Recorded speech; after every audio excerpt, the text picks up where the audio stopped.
풍성한 교회 청소년 공동체 셀교사 이지은 간사입니다.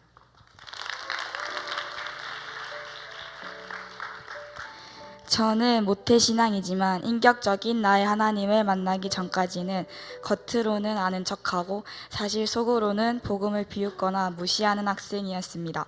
우리 교회 말고는 다른 교회에서 신앙생활을 해본 적이 없기 때문에 양육, 전도, 행복 모임 등 교회에서 하는 활동들이 그저 따분해 보였습니다. 하나님께서는 이렇게 교회에서 하는 것마다 사사건건 불평불만에 복음을 비웃었던 저를 불쌍히 여기시고 아빠의 손을 통해 매주 예배 자리에 빠지지 않고 나갈 수 있도록 인도해 주셨습니다.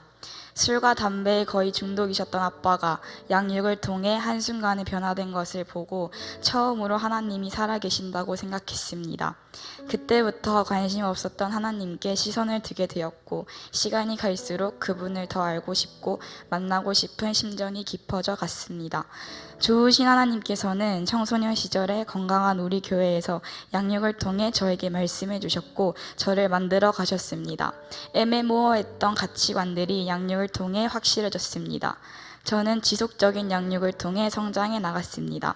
그리고 저는 하나님을 전인격적으로 만났습니다. 이 기쁨과 구원의 감격을 나만 알 수 없다는 마음이 계속 생겼고 늘 이벤트처럼 생각했던 해피스쿨에 관심이 생겼습니다. 먼저 해피스쿨을 우습게 여기고 늘 도망쳤던 저의 굳은 마음을 제거해야 했습니다. 진정으로 복음을 전하게 해달라고 해피스쿨에 소망을 걸어 믿지 않는 친구들이 모두 복음 듣고 예수님 믿는 행복한 삶 살 수 있게 해달라고 기도했습니다. 혼자지만 성령님께서 함께 하신다는 말씀을 아멘으로 받고 담대히 해피스쿨 책을 들고 학교에 나가 해피스쿨을 열었습니다.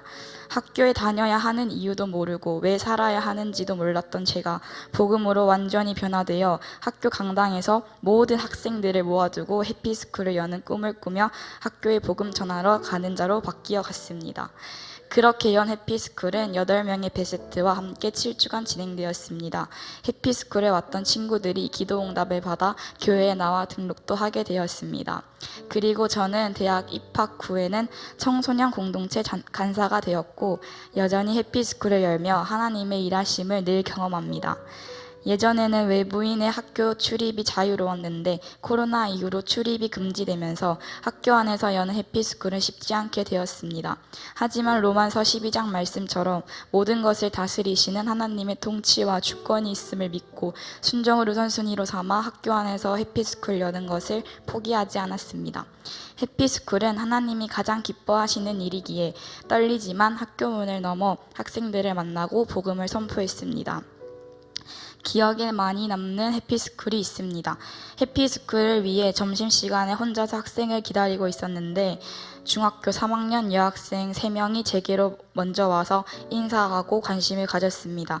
하나님께서 붙여주신 영혼들로 보였고 해피스쿨이 어떤 곳인지 소개했습니다. 그렇게 인연이 되어 3명의 여학생과 함께 7주간 해피스쿨을 했고 영접 기도를 하고 예수님이 마음에 계심을 확신하는 기쁜 시간들을 보냈습니다. 학생들은 기도 제목을 내면 신실하게 응답하시는 하나님도 경험했습니다. 함께 기뻐하며 살아계신 하나님을 고백했습니다. 그들이 교회에 나오고 정착되어 또 다른 해피스쿨의 리더가 되길 소망합니다. 또 다른 해피스쿨 이야기입니다. 저의 외모가 중학생처럼 보여서 그런지 한 중학교에서는 저를 그냥 학생으로 생각하고 반갑게 인사해 주었습니다. 그래서 저도 웃으며 인사하고 점심시간에 그 학생들과 해피스쿨을 했습니다. 운동장에 있던 남녀 학생 7명, 8명, 9명씩 우르르 몰려와 백지전도를 통해 예수님을 영접하였고 복음을 전하는 기쁨을 누릴 수 있었습니다.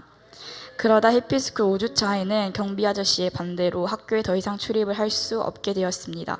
학생들은 아쉬워했고 교문을 사이에 두고 저는 학교 밖, 학생들은 학교 안에서 해피스쿨을 하려 시도해 보았지만 경비실이 바로 옆에 있어서 그럴 수 없게 되었습니다.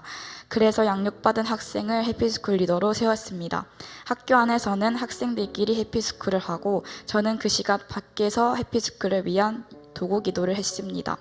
매주 학교 안으로 들어가기를 시도해보고 경비 아저씨께 능정스럽게 말을 걸어보기도 하였지만 매번 거절하셨습니다. 거절당할 때면 한쪽에서 울며 혼자 기도하기도 했습니다. 하지만 그 경비 아저씨마저 베스트 삼아 눈물로 영혼을 위해 기도하게 하시고 한 영혼의 구원이 정말 쉽지 않는 길임을 깨닫게 해주신 하나님께 감사했습니다. 그래서 더욱 기도할 수밖에 없었습니다. 내가 하는 것이 아닌 하나님께서 하셨다고 고백할 수 있도록 제가 기도의 끈을 놓지 못하는 상황을 하나님께 저는 허락하셨습니다. ELP스쿨로 인해 그 학교의 모든 학생들과 선생님, 경비 아저씨와 그의 가족들까지 복음화되길 간절히 기도합니다. 또 한 에피스쿨 베스트 한 명은 중학교 1학년 남학생이었는데 할머니가 교회를 다니시지만 자기는 관심이 없다고 말했습니다. 하지만 해피스쿨을 통하여서 예수님을 영접하고 주일에 교회 오기로 약속도 했습니다.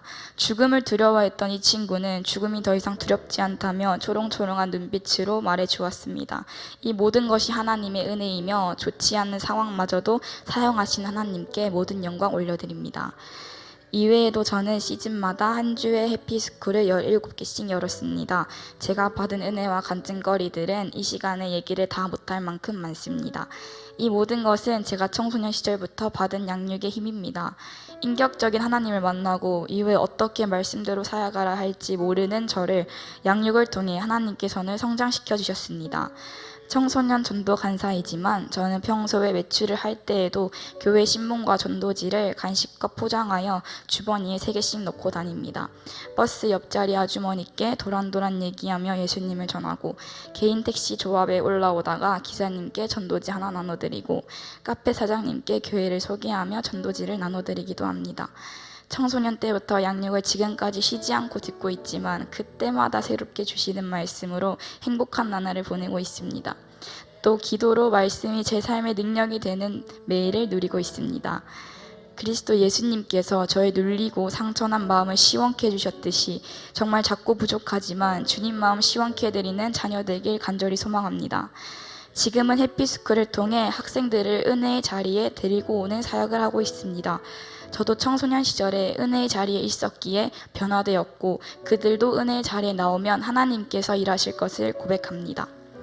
전도 간사 사역을 마치고 내년에는 1년간 인도 단기 선교사로 파송을 받을 예정 중에 있습니다. 그리고 단기 선교를 마치고 학교에 복학하면 행복 모임을 열며 캠퍼스의 복음화의 행복을 누릴 것입니다. 저는 간호학과 학생인데 학교를 졸업하면 일하게 될 병원에서 환자와 간호사를 대상으로 행복 모임을 여는 간호사가 되고 싶습니다.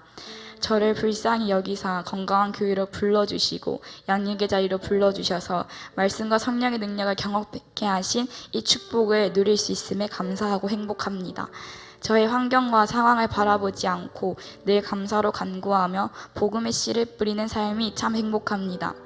저의 핸드폰 배경화면 글귀는 나를 위한 하나님이 아닌 하나님을 위한 내가 되길입니다. 한결같이 이 마음으로 해피스쿨을 비롯한 모든 복음의 선포 자리마다 하나님께서 행하실 일들을 기대합니다.